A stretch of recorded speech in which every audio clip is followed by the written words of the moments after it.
Hey, good morning, everybody. Good morning. Good morning.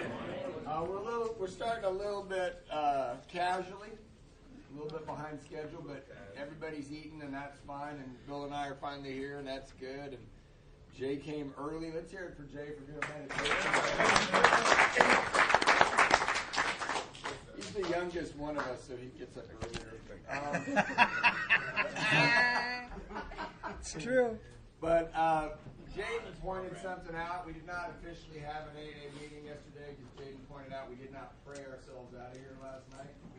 So we're going to do some meditation this morning before we start. On the program today, the first thing we're going to discuss is how we met our sponsors and what they did with us.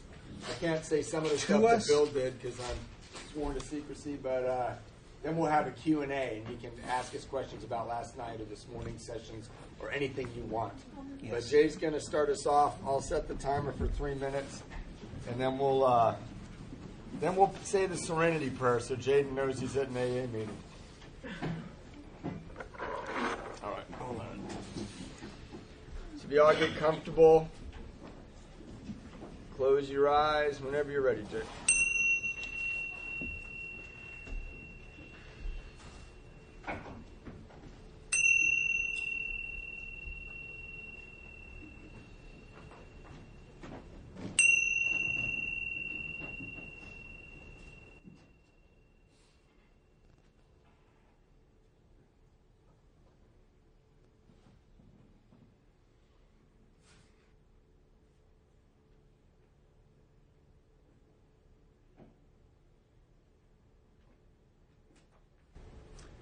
God, grant me the serenity to accept the things I cannot change, the courage to change the things I can, and the wisdom to know the difference.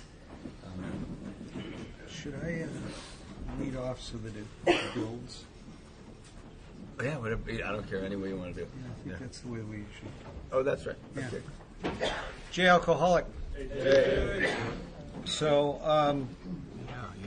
I came to you on the second day of May in 1979, and Alcoholics Anonymous was a much different organization back then. The organization wasn't different, but the consciousness in the public mind was very, very different. AA was basically known from the days of Wine and Roses. There was not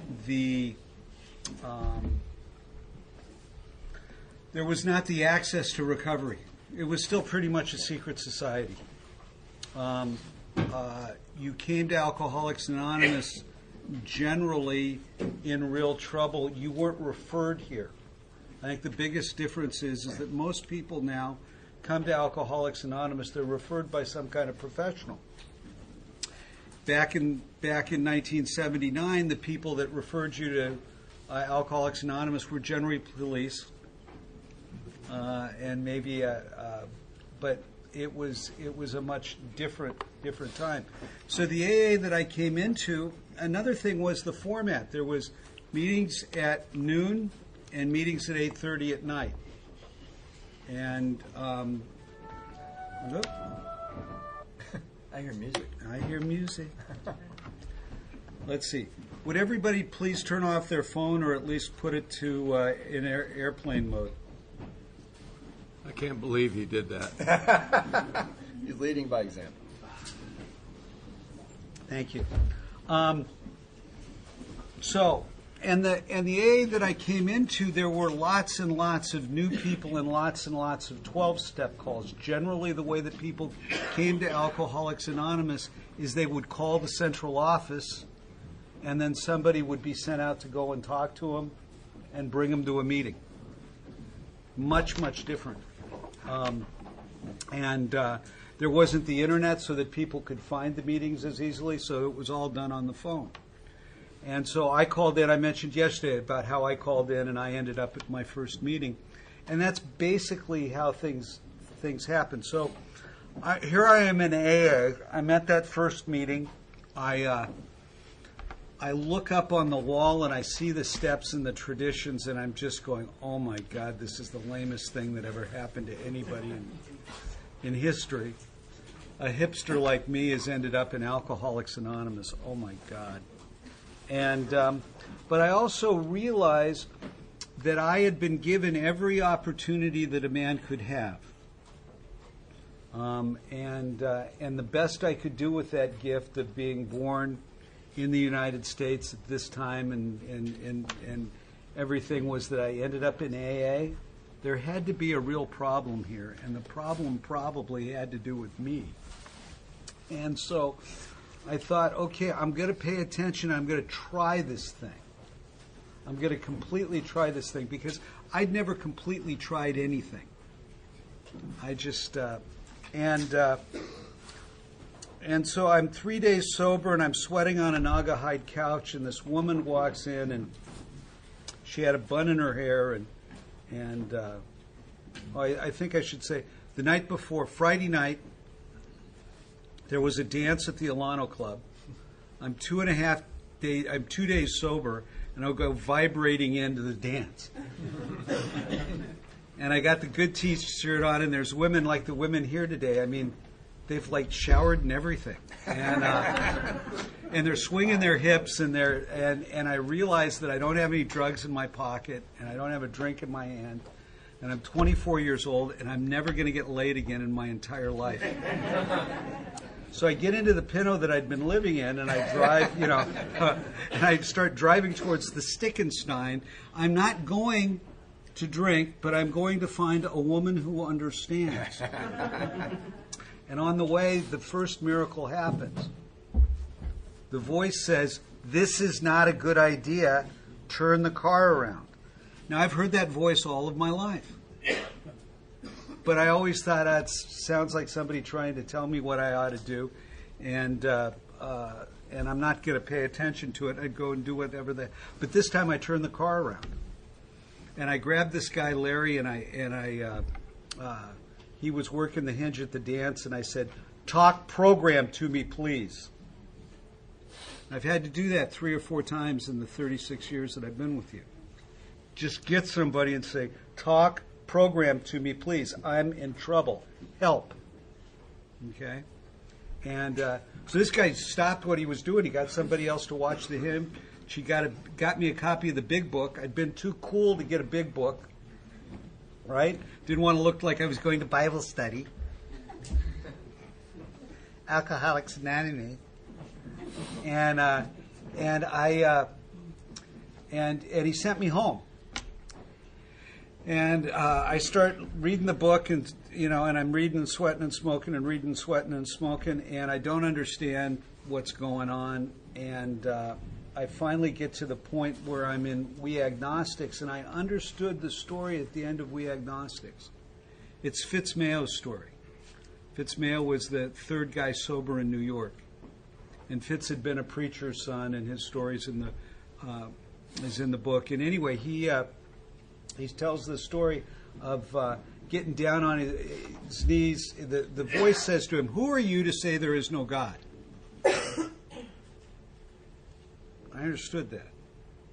And this guy got down on his knees and said a prayer, and he had a white light experience, and he never and he was very fundamental in the creation of what we know as Alcoholics Anonymous. So I did what that guy did. I understood the story. So I got down on my knees and I said my prayer. My prayer was, I don't know from Jesus or Buddha. I don't know the Talmud, the Torah, the Upanishads. Just please get me the top. I'll do whatever these dried up old geeks say to do. Just please help me not to drink. And I believe now at that moment I'd done the first 3 steps. That prayer was perfect. I'm with you this morning. So then I go to the Alano Club. I'm sitting there and I'm smoking, sitting on a Naugahyde couch, stuck to it, right, because I'm a drawing. This woman walks in and she's got a bun in her hair and black dress on. She looks like she's been to Mass 8,312 times. She says, "Oh, young man, you're new, aren't you? How can you tell?" She said, "I can tell you the secret of Alcoholics Anonymous in 4 words. What are they? Find God or die." Not that. Oh, please, not that. Now, 36 years later, I can tell you the secret of Alcoholics Anonymous in 4 words. Find God and live. Live wondrously, live abundantly. And when I say God, please don't be confused with what it is you think I might be saying. I'm talking about an experience that I've had within the Fellowship of Alcoholics Anonymous, and I'm hanging a single word that's simple to say. That's it. But when I talk about God for the rest of this weekend, I'm talking about an experience that I've had within the Fellowship of Alcoholics Anonymous.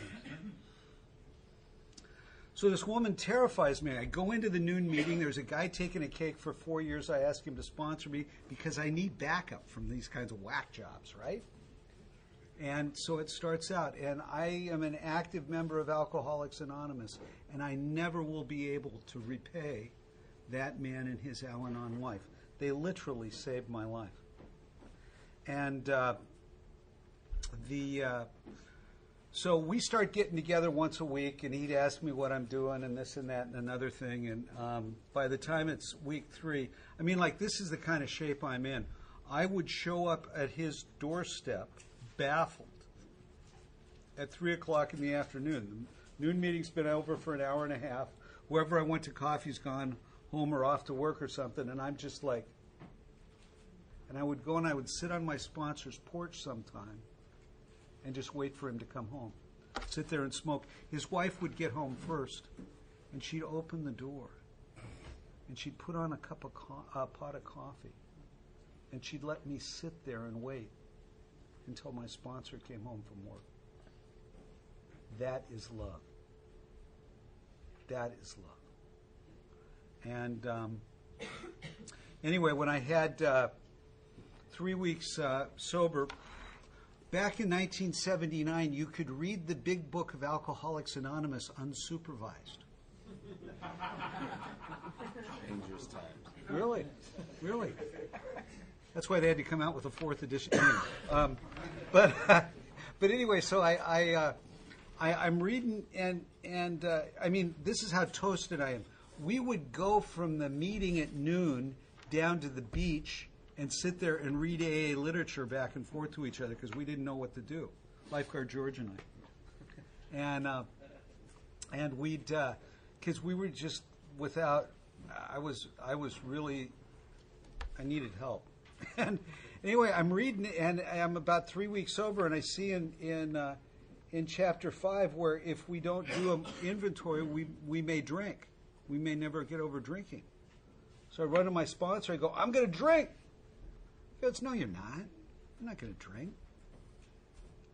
But he said, why do you say that? And I showed him. He goes, oh, that. And so he gave me my 4-step guide. It was 2 pieces of paper with a line down the middle of each. And he and his buddy told me some really disgusting things about themselves. I was, and then he sent me home with my instructions on doing my inventory. These were the instructions he gave me. He said, kid, get yourself really jacked up on coffee. So this is before Starbucks. You had to brew the stuff, and then you had to drink it. So it took a while to get, ramped up. And then he said, what I want you to do is I want you to sit at the kitchen table. He said, I want you to look at the door. He said, I want you to think about every place that you ever lived. I want you to think about your family members, where you went to school, where you worked. And I want you to, in your mind's eye, just have a parade of these people walking through the door. And anytime somebody walks through that door and your stomach tightens, write down their name. And then you get 3 sentences as to why, because nobody's life's that interesting, kid. And then he said, I want you to write down what you're afraid of. Write down the sexual weirdness. He said, we're only impressed if it involves invertebrates. And then he said, want to know what you've done with who you stole the money from and all that stuff. So write that stuff down. Now, was this a fearless and thorough moral inventory using all 4 columns? No. It was the greatest hits. Okay? What I wrote down on that first inventory was all the stuff that went, when I put my head on the pillow, went around and around and around and around and around and around and around in my mind. That's the stuff that needs to be on the inventory, that first one. Well, what about all the other deep stuff that may be dwelling down within me? It'll get in contact with you. You don't have to worry about it. But what we want to do is we want to get those big things out of the way. And so you write that. So I wrote that stuff down, got together with my sponsor. It's like what I'm afraid of her mother, her sister, her dog. Yavapai County Sheriffs. There's this thing that somehow the inventory is supposed to be difficult. Poppycock. Number one, the steps are designed for alcoholics. We're about that deep. Okay? Sam Shoemaker, who was Bill Wilson's spiritual advisor, said there's only one sin. Which one? Thinking that we're different from our fellows. Now, the reason that I believe that alcoholism is a disease more today than I did when I wrote that first inventory is because I've heard a lot of fifth steps. And they're all the same. Some are a little more boring than others. But we're alcoholic males. There's only so many things we can do to destroy ourselves. We just aren't that creative. And I think for my sisters in the fellowships, it may be the same thing, And so you get that stuff down that I think is so awful about me that makes me so different. And then I got together with my sponsor the next day and I read it to him, and he listened, and then we said a silly prayer or two, and then I burned it. Oh no! What happened to your eighth step? Your This stuff is the stuff that it's accessible, And we burned it. He tells me to go spend a couple hours down at the beach. I went and did that. We got together later. I did the silly prayers with him, and then he sends me out to start doing my amends. I'm 24 days sober, and I'm a fully vested member of Alcoholics Anonymous. I had the first person ask me to sponsor him when I was 28 days sober. I called my sponsor. I said, "What do I do? What do I say?" He said, "Jay, you say yes." "Really?" He said, "Jay, if they're sick enough to ask you for help, you can't hurt them." Okay? Nothing is as dangerous as an alcoholic woman or man trying to solve their problems by themselves. You can't hurt them. And I started out trying to work with others. And tried being their friend. Tried being their director. And none of that was really working. I was doing the best I could. And there's this thing about, I'm not good at it. Well, Bill Wilson wasn't good at it. None of us are. I'm pretty good at it. Decades later. No. But it was worth the shot. But the thing is that I got involved. And I started doing it. Now, I want to tell you that about 5 years ago, there's this thing called Facebook. And this man, the first man that asked me to sponsor him, I hadn't seen him in 25 years. Or 30 years by then. This little thing comes across, "Is this my sponsor?" And the guy's still sober. So, it doesn't have anything to do with me. It doesn't have anything to do with me, although in the beginning it feels like it. but the thing is that I need to be available. So I start working with people. I'm having a good time with it, and but nobody seems to be quite as twisted as I am. They don't seem as enthusiastic as I am. Why is it that they aren't? I mean, if my sponsor said he was going to be someplace, I showed up there, early, just because I didn't want to miss anything. And but nobody's doing that with me now. So so then what I decided was I wanted to grow in effectiveness and understanding. And so I went out and I took 4 different guys that I admired in Alcoholics Anonymous, and I called them up and I said, "Can I take you to lunch?" And they all said yes. And at different times I took these guys to lunch. I took a pad of paper and I said, "What'd your sponsor do with you? What do you do with your sponsees?" And I learned some really good stuff. And so I cobbled it together and tried different things. Now, the great thing about newcomers is they don't know. They're new. Just try shit on them. See what happens. Right? And then see how things work. But the most important thing that I learned is start reading the literature. Now, with my sponsor and the consciousness of the AA that I came into, they literally would say, "Are you reading the book?" That was it. We never talked about the book Alcoholics Anonymous or the 12 and 12 at all. You went to book studies to do that, but with the sponsors, I never heard of it. But what happened is that I started saying, "Read it," and then come and we'll talk about it. But then I found that they weren't reading it when we'd get together to talk about it. So that's when I started having them read it to me. And in the beginning, I had them read it to me, and that turned out to be a little demeaning. And so it became, and some people, they don't read very well. So it became a thing of I'd read 2 pages, they'd read 2 pages, back and forth.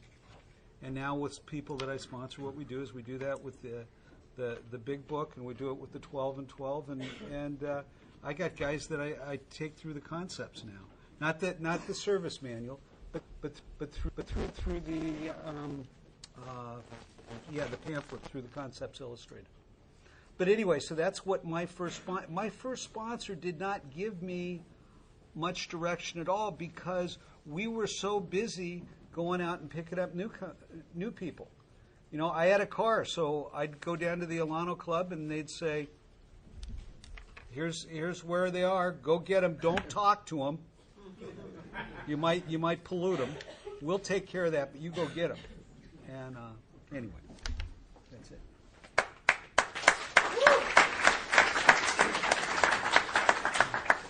Bill Alcoholic.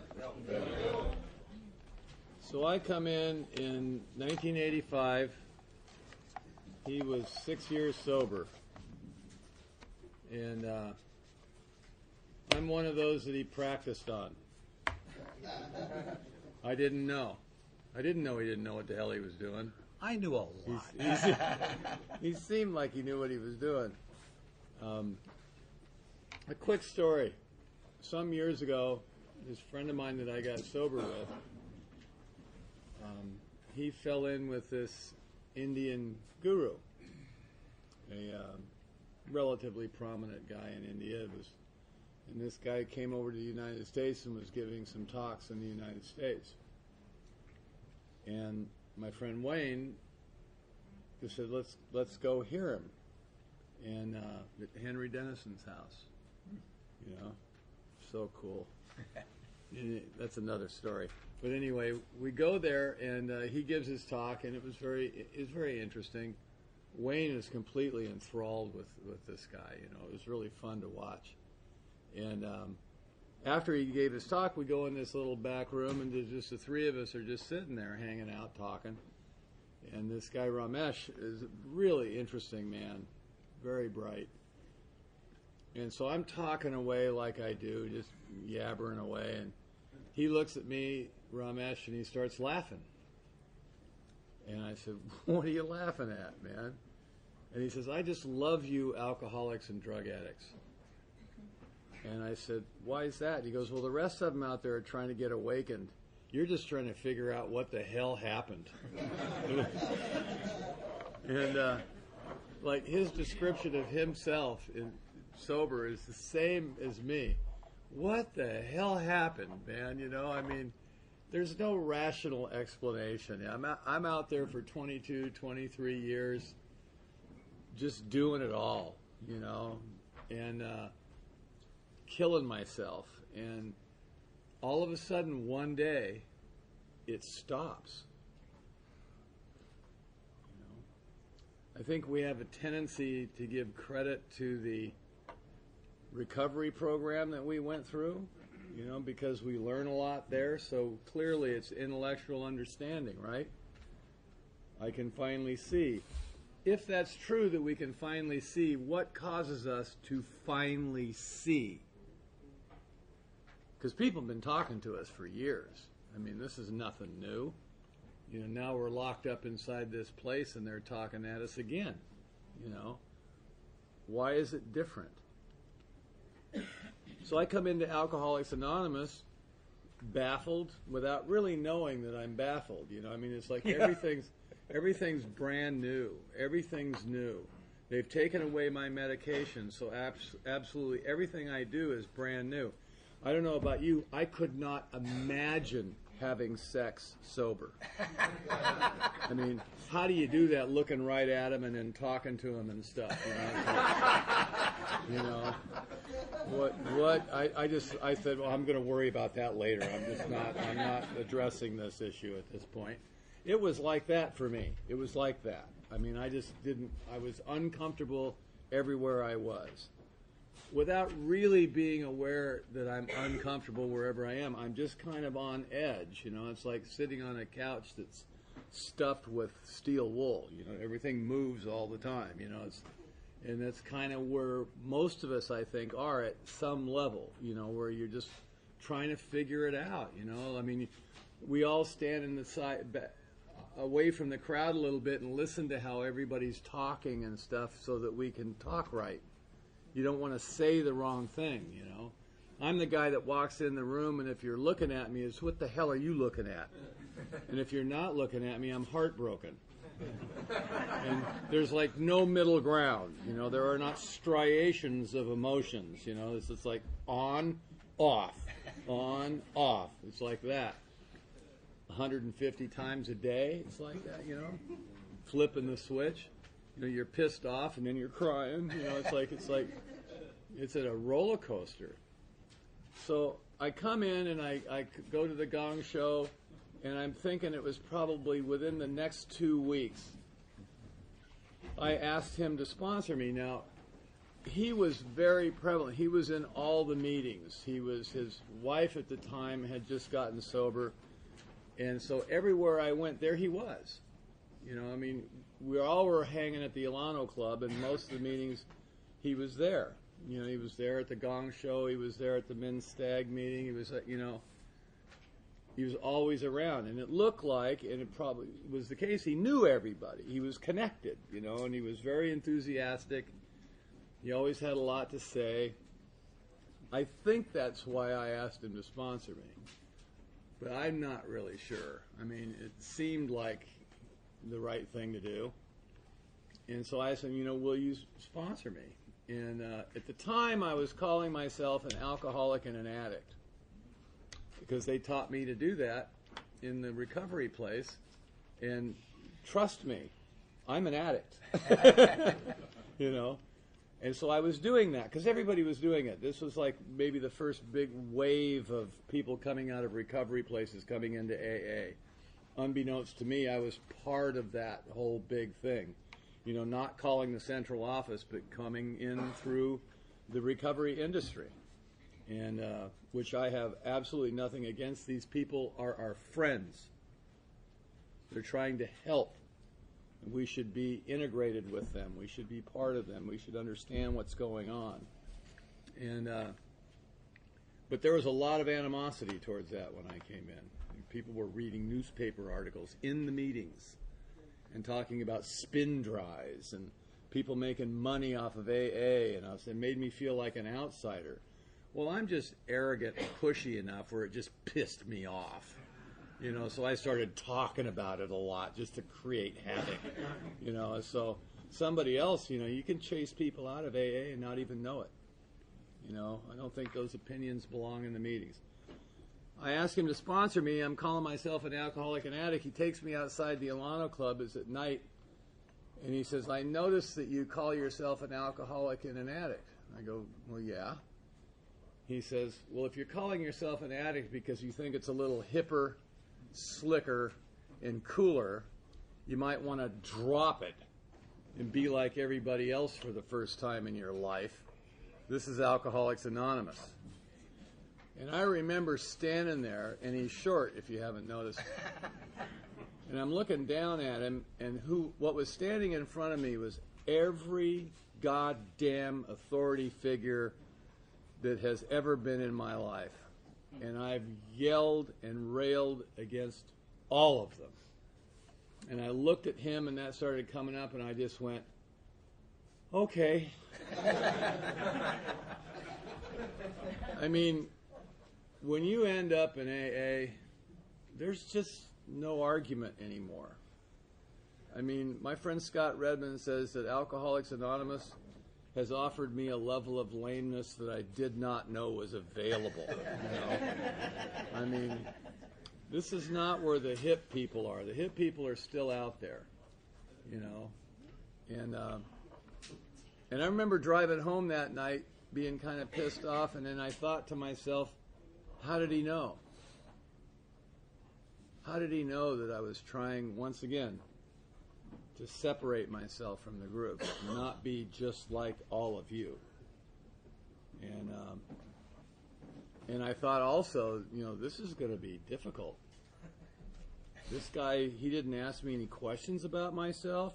He didn't ask me where I came from to get kind of a feel for my case so that he could approach me in a certain way that would be helpful to me and make the transition into AA a little more smooth.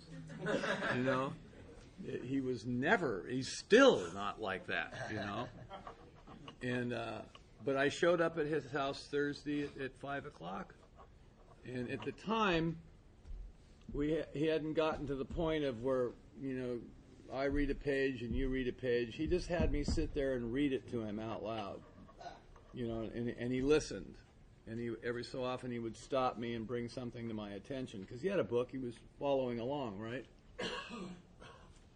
And I really liked that. It was like going to class, and I could ask him questions and stuff. We were alone together in the room. This is what most of us that don't sponsor people try to avoid, is being alone with another human being and actually having to truly interact without any outside stimulus at all. It scares the shit out of us. It's called intimacy. Sponsoring people is a very intimate thing. And you're not conscious of that at the time. But as the years go by and those defenses fall away, my insecurities decrease, I'm able to get closer and closer and closer to you because I'm less afraid. And when I jokingly said that I think I'm better at it, I'm just better at getting close to you. I know now that you cannot hurt me. Why would you? I mean, I just don't have anything to defend. There's nothing to protect anymore. Everybody knows everything about me, which is kind of embarrassing. But there's nothing to hide. There's nothing to defend. And he's always been very much that way with me. Very, talk to me. You can talk to me. And God, I'm a talker. And he would stop me and say, what chapter are we on? Let's get back to and he'd keep me on track. And each week we read another chapter in the book. And he skipped the third step with me. He did not make me get on my knees and hold his hands and pray.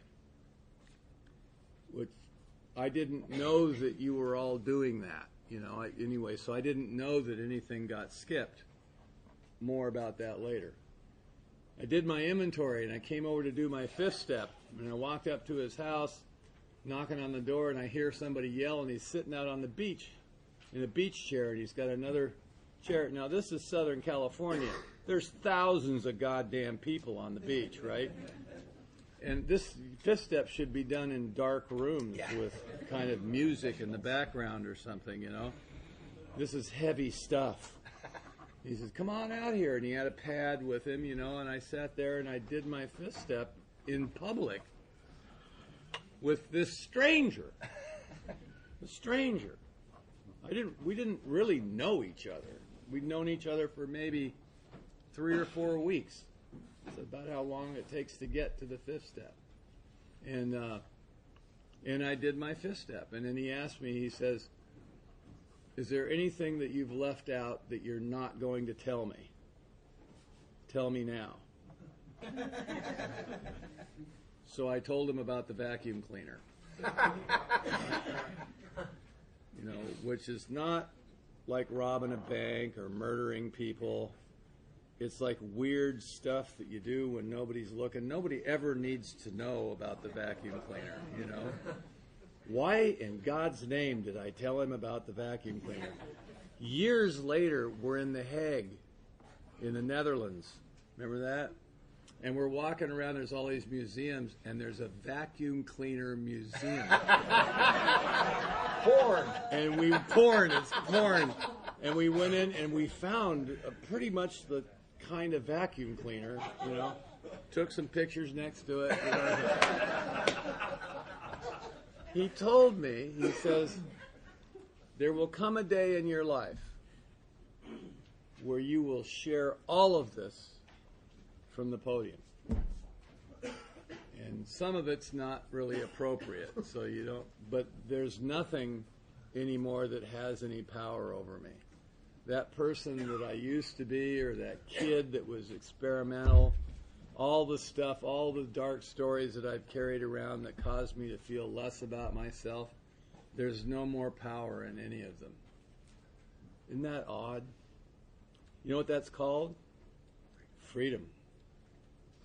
Freedom. Freedom happens here. And he told me to go be quiet, go reflect for an hour on the work that I'd done, and if there was anything I left out, to call him later. And he said another thing to me that was was a real experience. He says, when you walk back in the door of your house, think about the guy that walked through that door 6 months ago or whenever it was, and the guy who's walking through the door now. And literally, I came home and the wife and kids were gone, and I had to stick the key in the lock to unlock the door. It was just odd, really. And I unlocked the door, and I took a moment, and I thought about it, and you know what struck me? The obsession had been lifted, and I had not noticed. I'd been busy, you know, trying to figure out how to get along at AA, and intrigued by the whole experience, and I had not noticed. And I said the first real prayer that I'd probably maybe ever had said, and that was, I invited God over for a barbecue. I didn't know what else to do, you know. I didn't get on my knees, and I didn't, you know, it wasn't anything heavy. It was just like, I think you'd like this house. It's kind of nice here now. Nobody's screaming and yelling, and it's quiet. And sometime after that, I called him up, and the first annual South Bay Roundup was going on. And So it was June? wasn't it August? Yeah, the first one anyway. And he was down there working a booth, you know. I didn't even know if I was going to go or not. He told me to go, but, you know. And I called him up, and I left him. He called me back, and I said, "I've got a problem, man. I need to talk. I got a real problem going on." And he says, "Well, come down to the Roundup. Come down to the Marriott. I'll meet you there." So I drive down there, and we're in the lobby of this big hotel, the Marriott Hotel in Torrance. And we're sitting there, and I'm going on. I forget what the problem was. I don't remember. We're going on. And he interrupted me. He says, "Do you want me to pray with you?" And I said, "Yeah, would you please?" Because the whole God thing was stupid, right? It's just stupid, and they suck you into it, and pretty soon you're walking around going, God, God, God, God, God. And I just didn't like it. It bothers me to this day when somebody gets up at the podium and just God this and God that, and you're just like, God, would shut the hell up, you know? It's like you're just like whistling in the dark, hoping maybe if I say it enough times it'll happen, you know? It's like that was my attitude, just really not good. He told me one time, he said, "Your opinion is absolutely irrelevant. We don't need you here. You need us." I thought that was cold. You know? So this admission to him, this was a big deal for me. He said, "Do you want me to pray with you?" And I said, "Would you please?" And he goes, "Well, let's do it right here." And we're in the lobby. People are. And I looked at him and I went, "Please don't make me do that." Because I would have done it. At that point, I would have done it. And he took me around the corner. Every year I go to the roundup, I go visit the shrine. We sat in this chair in this hall, in this bench in the hallway, and I think he put his arm around me, and we breathed a little bit, and he said, you know, breathe God in and breathe your problems out and that kind of stuff. And we did the third step. I later asked him, I says, "Why didn't you do the third step with me when we were reading the book?" He says, "Because I was afraid you'd come across the table at me." So he waited. So sponsorship is not etched in stone. You know, it's not etched in stone. I hear some people say, well, if the guy can't do a third step, he's just not ready. How do you know? How do you know that? You know, he might be ready, he's just not willing. It's like, you know. Now today what happens to me today, this has happened several times to me, where we get to the third step and I say to the guy, I go, "Are you ready to do the third step?" And the guy will look at me and he goes, "No." And I go, "Why not?" He goes, "Well, I have a problem with God." I look right at him and I go, "Me too, let's pray." And then I've had a couple of guys say, "Well, I don't even believe in God." I look right at him without missing a beat and I go, "Nobody really does. Let's pray." You know, because it says right here in this book, pray. You know, now I don't know about you, but I am like out of options. You know, nothing else seems to have ever worked in my life. This is working really well. And these people that I'm following around, they pray and they meditate and they seem peaceful. Their lives are getting better. I mean, the evidence is astounding. The other thing about that, and I know Jay feels much the same way, I mean, we all can come up with a certain theology. We've been raised in certain cultures by people, and some of us have been raised going to church since we were very little. My experience is that most people, if they were raised in a church, they somehow end up back in that church with a completely different attitude than they had before when they were being forced to go. It seems, because that's where we're from and we're comfortable there. I was raised with nothing, you know, so I don't have any root in that. My experience in Alcoholics Anonymous is that God is an experience, it's not a concept. And if you do this work, it will happen to you. Now, you can label it whatever you want, you know, or you can just ignore it. You know how people in AA talk about coincidences and everybody laughs because we all know it's God? I'm convinced they're fucking coincidences, you know. And they've been going on forever. And we just were so loaded we never noticed, you know. There's all this stuff that's happening. The universe, by its very nature, is a giving place. We just take exception to what it's giving us. We think it should be something different, you know. Well, it's not, you know. And once you fall into that, this stuff starts to unfold right in front of you. It's always been unfolding, but I just rejected it. But I've had some powerful experiences in AA, mostly around sponsoring people. Mostly it's been between me and one other person in a room alone, mostly. There's been other ones.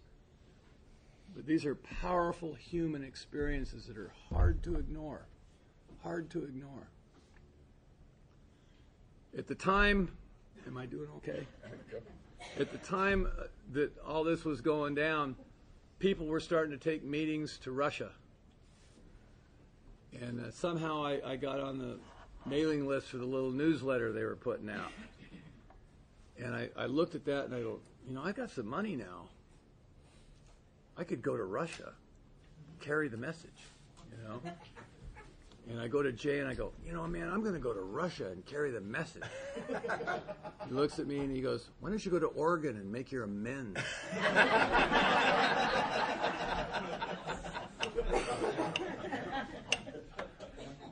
Killjoy. Back on track. Where'd we leave off? 9th step. Well, we'll get around to it, So I've never been to Russia.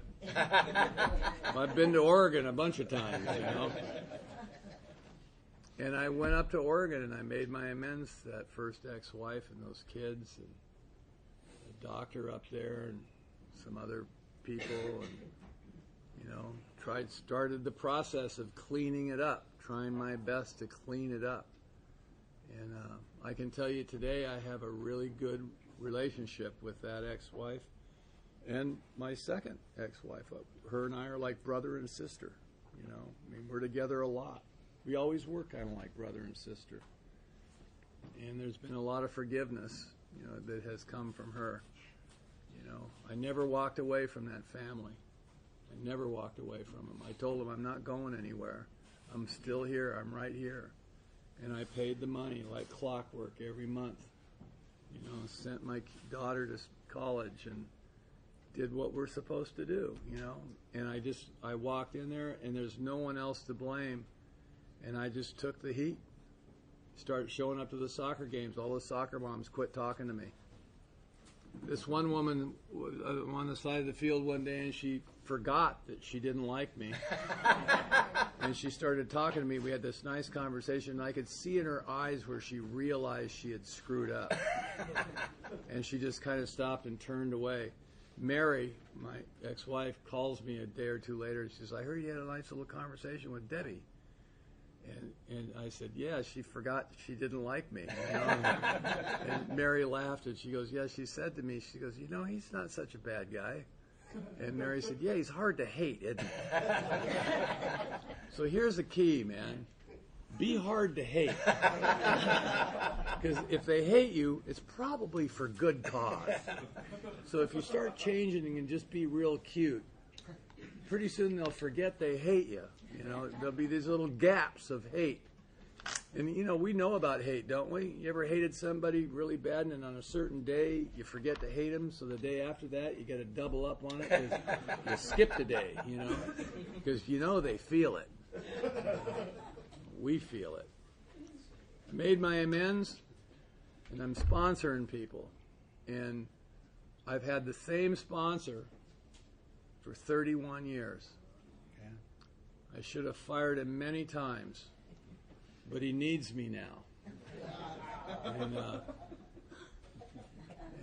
we started doing stuff together. We started speaking together. We started doing workshops together. It's been a real blessing. He talks about going to Coe, Switzerland, to the headquarters of the Initiatives of Change, which is the old Oxford group. And my wife and I went with him and Adele. It was an incredible experience. Those people are very aware of us, of their roots of Alcoholics Anonymous. They're very proud of that. And it was a powerful experience. They've been around a good portion of the world doing AA stuff. All of us have. And what an incredible life. Who would have ever guessed? Who would have ever guessed that it would be this abundant, And I'll tell you something, just to close quickly. Doing inventories and doing the work is important stuff. We need to do that so that we have a message that has depth and weight. How can we guide someone through the process if we have not done it ourselves?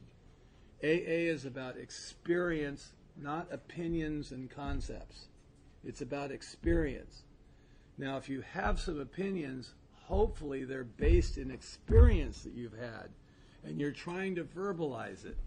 You know, true wisdom is experience combined with intellect.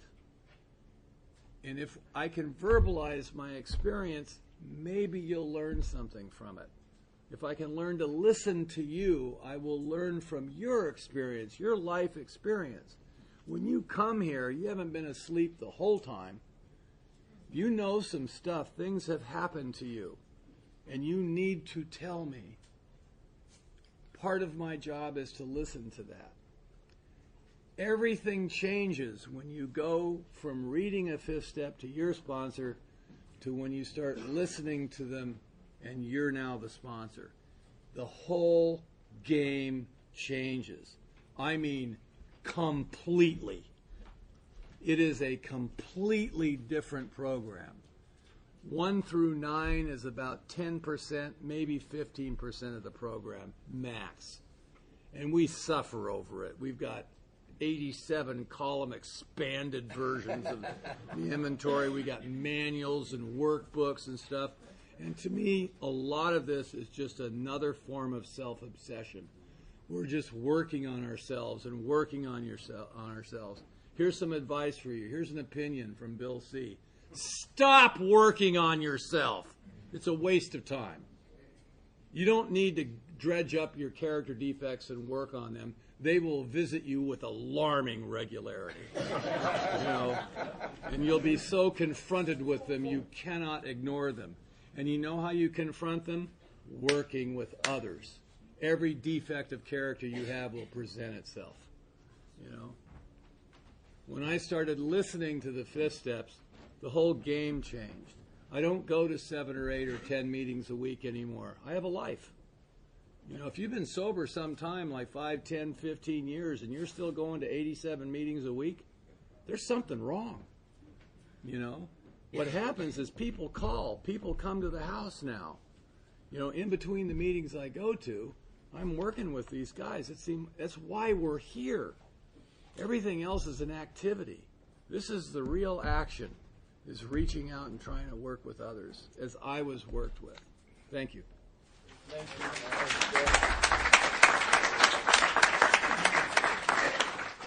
So, Matt the Alcoholic, the opinions expressed at this table are not necessarily the opinions of Alcoholics Anonymous. We just wanted you to be clear on that.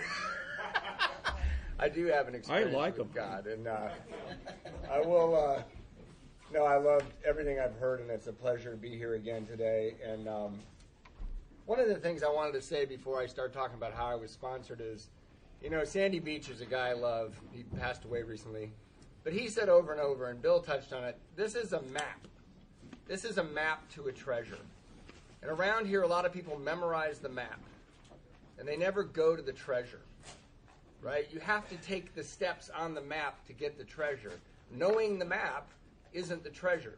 And I've heard a lot of times in AA meetings, sponsorship's not mentioned in the big book of Alcoholics Anonymous. Well, yeah, if you're looking for the word sponsorship in the map, it's not mentioned. But if you start, in the doctor's opinion is where I start, in the letter the doctor wrote, in the 3rd paragraph, he says, in the course of his 3rd treatment, he acquired certain ideas concerning a possible means of recovery. As part of his rehabilitation, he commenced to present his concept to other alcoholics, impressing upon them that they must do likewise with still others. This has become the basis of a rapidly growing fellowship. Sponsorship's in the very first part of the big book, unless you're trying to memorize a map. And so that's what we're up here to talk about. Bill used to say all the time, I'm surprised it hasn't come up yet, he said, you don't have to give it away to keep it.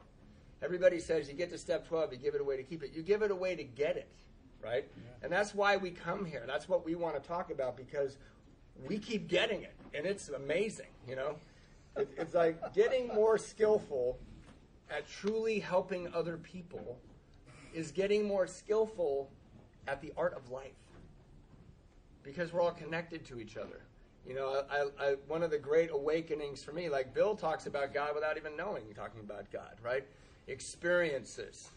God isn't the dancer, he's the dancing, right? And so I've had all these experiences and learned to accept that they come when I turn into God. Like the 11th step has a beautiful line where we're looking for what we could pack into the stream of life. That means the streams go in one direction. You get to pack in, or were you trying to get stuff for yourself, swimming upstream? That direction to me is the open-heartedness of the experience of consciousness unfolding, or a power greater than myself, or I like to call it the timeless plenitude of being. And my journey in sponsorship has been continually being right-sized enough and opened enough by all the things Bill and Jay have talked about to constantly have a connection and a presence with that, and to know when I don't, if I'm off a little bit. And I came in, I told you, I asked a guy at a meeting, my third or fourth meeting, a guy named John. He was really weird because I was raised by a family that taught me to be polite, and they said if someone asks you a question, you don't answer with a question. And I asked this guy, will you be my sponsor? And he answered with a question. He said, do you have a job? Which seemed to me a completely irrelevant question. But now that I've sponsored a lot of guys, I totally understand why he asked me that. And I said, no, I don't have a job. And he gave me his first direction. He said, get a job. And like an idiot, I said, what kind of job should I get? I have no idea why I thought he was Kelly's Temporary Services all of a sudden. And he looks at me and he goes, the kind with a paycheck. Which was great advice because it broadened my field. I could find my narrow field was drying up, and I got a job. You know, like I said, at midnight to 4 in the morning, stacking newspapers on a loading dock, and that job was not beneath me. Managing a restaurant was beneath me a few years before that. Stacking papers on a loading dock was just perfect, thank you. My brain was jello. You know, I needed some time. And I smoked Camel cigarettes and said the Serenity Prayer on the loading dock on my breaks. Because I was fried, man. I was not in good... Then I went home to my mom's and dad's house in time for breakfast. You know, humbling.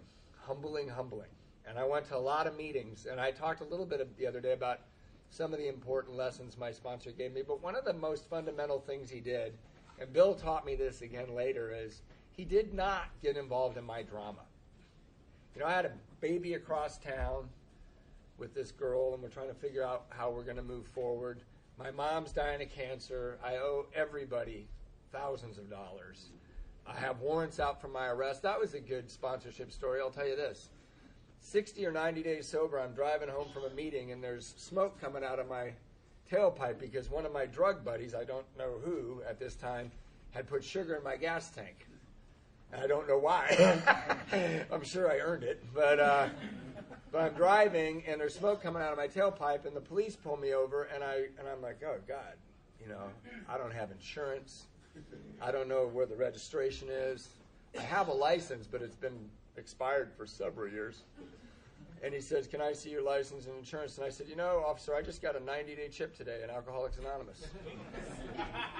And he said, oh, can I see your license and registration? So I found the registration to this piece of crap car, and I handed him my license, and I'm looking at the expiration date, doing math in my head, which I've never been good at. And he looks at it and looks at me and goes, I'll be right back. And he goes to his car, and I'm lighting Camel cigarettes and saying the Serenity Prayer. And he comes back to the car, and he goes, can you step out of the car, please? And I said, I'm 90 days sober in Alcoholics Anonymous. And he said, welcome to your past, Mr. Mitchell. Get out of the car and put your hands behind your back. And I got locked up on Friday evening, and my parents were in another country, and I was in jail till Monday morning. And when they chained me up to go out to see the judge, the guy next to me, and I'm not kidding, pulled crack out of his underwear and smoked it on a table as we're waiting to go out. And I'm going, God, grant me the serenity, please. This is bullshit. And my sober brother is 12 years sober, and the mother of my daughter, are standing side by side in the court. And I walk out, and my brother starts laughing because I'm chained to these skinheads, and my girlfriend starts crying. And I get home from jail. I have to walk to my car. Somebody had now taken and smashed it up onto the sidewalk. That's happened while I was in jail. Someone hit it repeatedly with a car. So I don't know who it is who hates me out there, but Somebody does. So I drove my Mr. Magoo accordion car with a singer coming out to my mom's and dad's house. I unlocked the door. I haven't slept for 3 days because I've been in jail. I walk in, the phone rings. I pick up the phone and goes, "Hey, it's Officer Smith from the Redondo Beach Police Department." I go, "Oh, Jesus Christ, what now?" And he goes, "Ha, I'm just effing with you. It's your sponsor." And I said, "Dude, that's not funny. I've been in jail for 4 days." And he goes, "I know." And I go, "How do you know?" And he goes, "Because I drove by you while they were arresting you." And I said, "Well, why didn't you help me?" And he goes, "I'm not walking up on a cop when they're running your traffic. I'm not doing that." And he goes, "What are you going to do right now?" I said, "I'm going to go to bed." He goes, "No, you're going to get dressed and you're going to go to the meeting." And I said, "No, I'm not." And he goes, "Yeah, you're going to go to the meeting and you're going to tell them what happened." And I said, "No, I'm not. I'm going to bed." And I couldn't imagine telling my few friends in AA what a punk loser I was. I couldn't do it. And he goes, "Well, all right, go to bed and find yourself another sponsor." So now I've already told this guy some stuff. So I'm going to have to kill him. And then my fifth step's going to be a lot harder. So I took a shower and I got dressed and I thought, well, I'll go to the meeting, but I'm not going to share what happened, right? And at this meeting, they had involuntary sharing, so you get called on. So I'm just being as small as I possibly can be, and my sponsor goes, "Call on Matthew." So I shared what happened, and I was so embarrassed. I'm still embarrassed thinking about it, which is so ridiculous. And I shared, and then what happened before happened again. Somebody goes, "Man, I remember when I got arrested sober." And he started sharing, and he started sharing, and he started sharing, and I healed inside. And I came up and I go, "I don't know why I got arrested." He goes, "Because God wants you to pay your warrants." And that's what happened. I did like 56 hours of community service. This is how lame I am. I got sentenced to 60 hours of community service, but by the deadline, I had only done 52. I had one more day of community service. Standing by the side of the freeway with an orange jumpsuit on and people throwing their Coca-Cola cans at you, calling you a loser while I drive to work. That's what I did every day. And I go up to the court clerk and I say, because my sponsor says, "Well, don't just let it lapse, go tell him." So I went and said, "Hey, I was supposed to do 60 hours, I did 52 hours. And he goes, "Oh, okay, let me check your case number." And he checks my case number, the clerk, and he goes, "You weren't sentenced to any community service."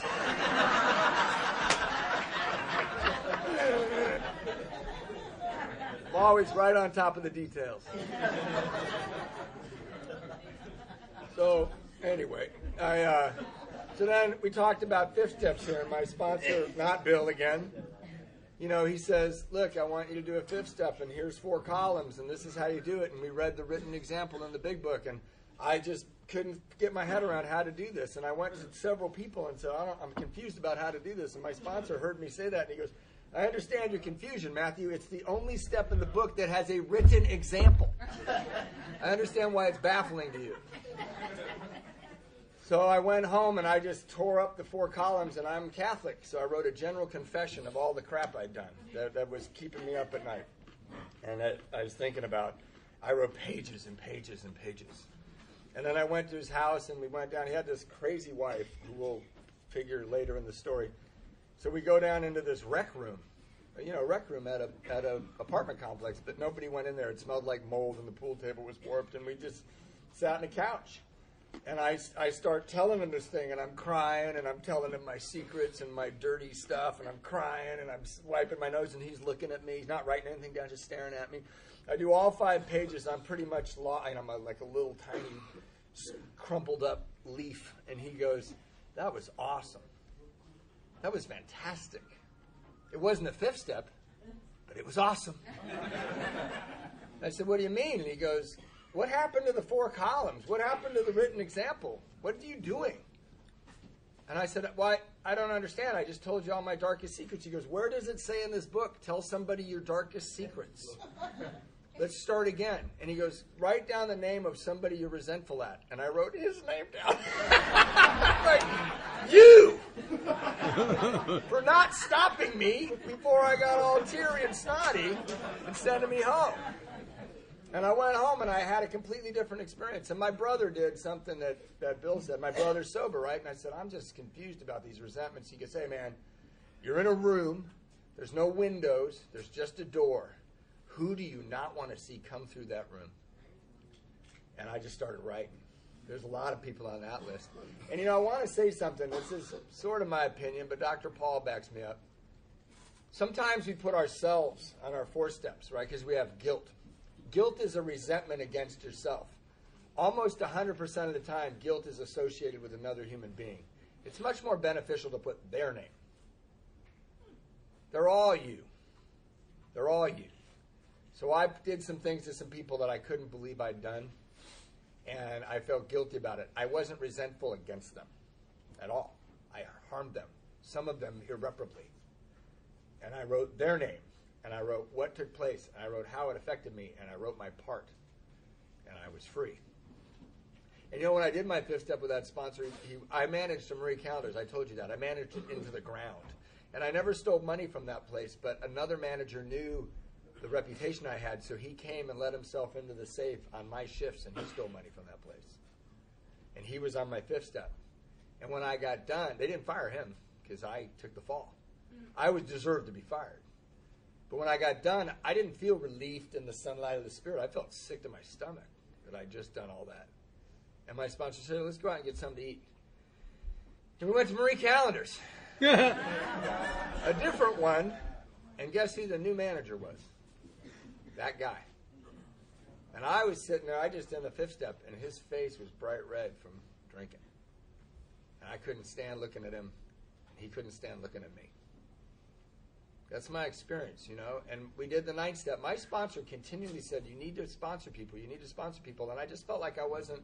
I try, I go up and give my number to people. And then he said, why are you giving your number to a guy that's scared to death of AA? Why don't you take his number? And I go, well, what do I say when I call him? He goes, it doesn't matter. Say, how you doing? And then wait, and the floodgate will open. And I did that. And, and then we did the 9th step, and he was really clear. He gave me some great direction. Really, really sound direction. And one of the things he said is never make an amends without running it by me first. And I did do a couple of amends without running it by him first, and they blew up in my face. Some of them, my motives were wrong. Some of them had to do with women. But I got all this, but the reason he's not my sponsor today, in fact, I was just thinking, Bill, you've been my sponsor for 20 years. Whoa. I know. Look how healthy you are. Look how much better you are now. But dying from liver disease. Yeah, right. That's the material world. We're going to talk about God some more. So what happened was his girlfriend was a little crazy, and his wife, or I think they got married, and she didn't like somebody named Matthew, but it wasn't me. So, I got a baby. My mother died. The IRS came to the door, and all the chips were getting cashed in. So I was calling a lot in my 2nd year of sobriety, and he never called me back. And I'd say, hey, it's Matthew, is John there? He's in the shower, or he's downstairs, or he's just getting out of his car. I'll tell him you called. And she was purposely not passing my messages along. I'm not a big fan of changing sponsors. I'm not. I just needed someone. So I mentioned this at a meeting, and a friend of Bill's came over and said, I'll sponsor you. And this guy, it's hard to describe, but he's kind of an awakened, enlightened sage. He speaks all over the world on spirituality. And I would sit with him, and he would just smile at me. I'd say, I got this problem, and I don't know what to do about the baby, and I owe the IRS money, and he'd just smile at me. He seemed very calm and at peace. It was not transferring over to my side of the table. And then he did some stuff that I didn't want what he had, and I went to Bill, and Bill was a good friend of his, and Bill was driving to a meeting, and Bill said, hey, don't judge him. But if you need a sponsor that talks to you about the steps of Alcoholics Anonymous, I know we joke about this, but he said, I'll do it till you find a sponsor. Right? And we drove to the Valley. And that was 20 years ago. And Bill's held my children when they were born. Bill used to complain he didn't have any friends. And I said, Bill, I'm your friend, whether you like it or not. Right? And he said, I have people in AA. And he says, I held your children when they were steaming. My wife has many health problems. She's brain damage, and she's had seizures, and she's gone to the hospital a few times. And my wife's very droll and funny. And she said, whenever I wake up and there's fluorescent lights above me and Bill and Jay are leaning over, I think, oh, shit. Something happened. And they think they're the angels of mercy, you know. But Bill said, hey, I don't want to go through the steps with you again in the book. You're sober a while. Let's do a group. And we did the Dr. Paul pamphlet, the unofficial guide to the 12 steps. And the name of our group was the Seething Cauldron of Debate. Yeah. And It was a great group. It was a great group. We had a bank robber and a guy who, this one guy in the group, his father had tried to kill himself, and he shot himself through the chin, and the bullet came out the top of his nose and lodged in the roof of his truck. And that guy used to drive that truck to the meeting. So we were a colorful group. You can always tell when an alcoholic is involved in a crime because in the paper it says attempted. But this is what I mean, you know. Bill also was like, go out there and help people, and go. I got some guys to sponsor, and I started calling him. And Bill will tell you, and I think it's an important thing is, you know, a guy's getting healthier when he stops calling about his problems and starts calling about challenges he's having in sponsorship. Because I said it when I started, but this getting more skillful, you know. Bill and I were talking about a concept I'm a big student of religion, and Maya is a Hindu phrase that the world that we know it is an illusion, right?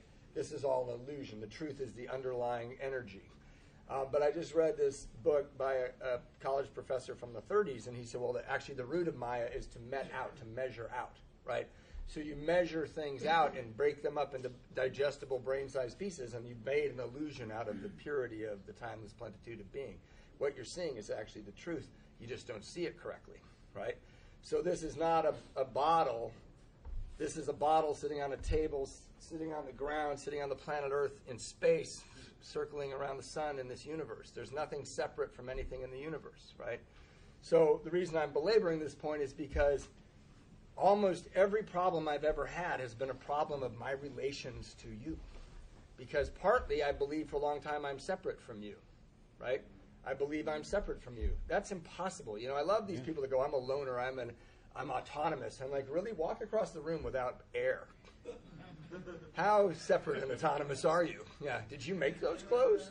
Did you kill your dinner? You're not autonomous. You're in a woven web of relationships, right? I'm a son. I'm a parent. I'm a brother.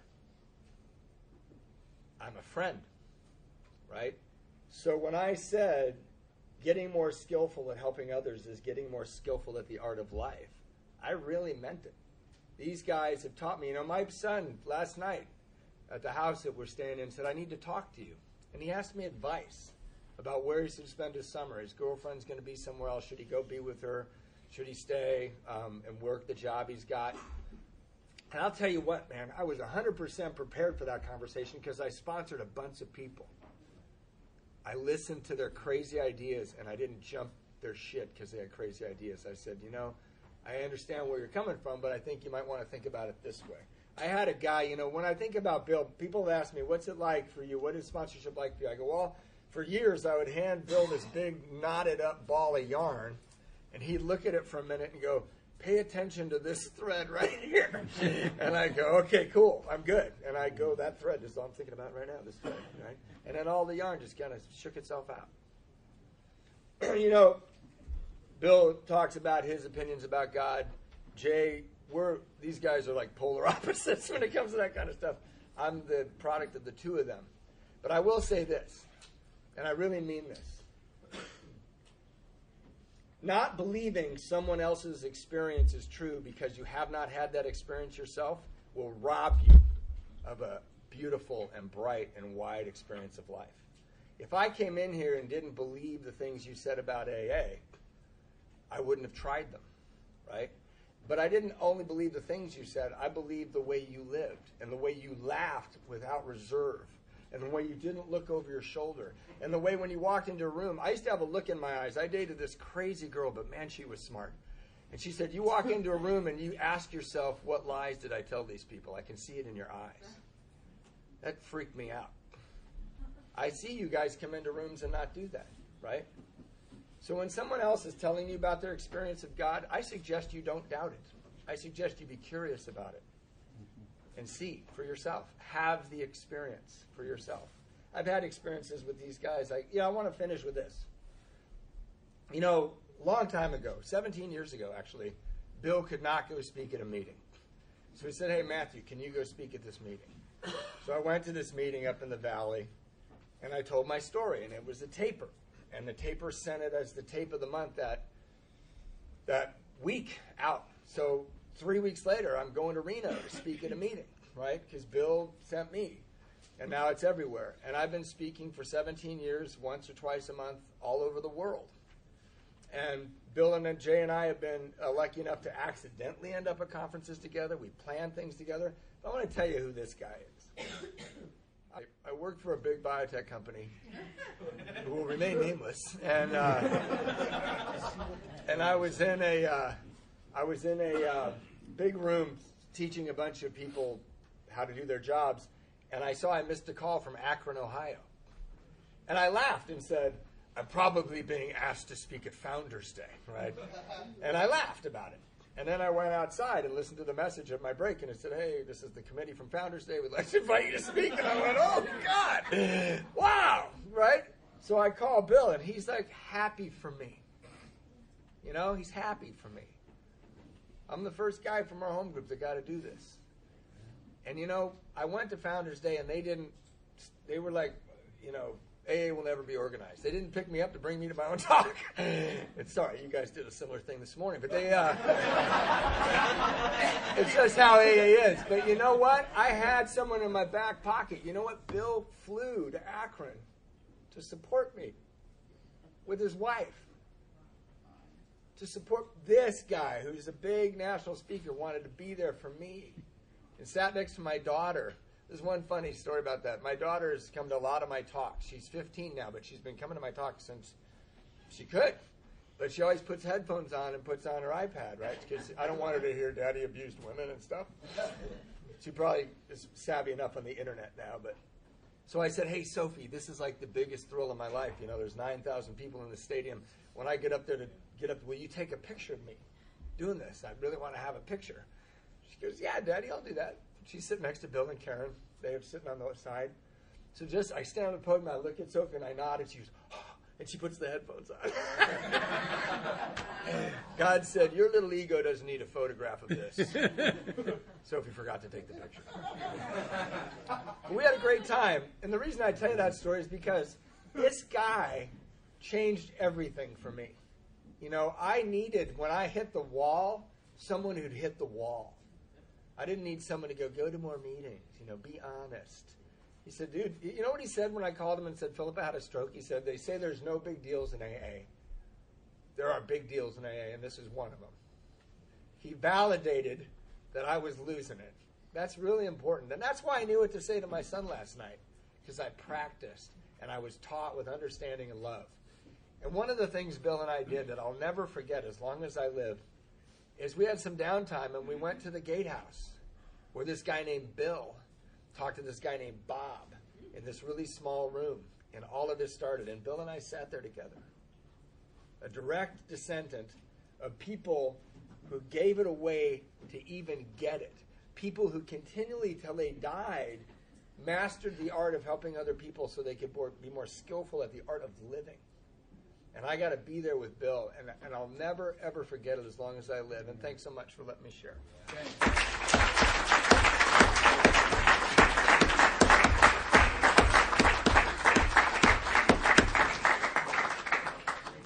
So I just went to Founders Day to make sure he didn't screw up. And I always tell him, be sure you tell him how much I've done for you. So 15, Monday 15. Break. Yep, let's pray for Jaden. You want to lead us in the Lord's Prayer? Come on up. Stand up. Everybody stand up. It's okay.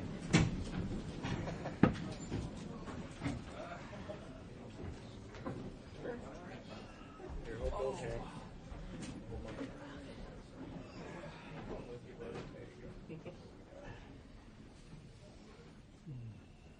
Whenever you're ready. Our Father, who art in heaven, hallowed be thy name. Thy kingdom come, thy will be done, on earth as it is in heaven. Give us this day our daily bread, and forgive us our trespasses, as we forgive those who trespass against us. And lead us not into temptation, but deliver us from evil.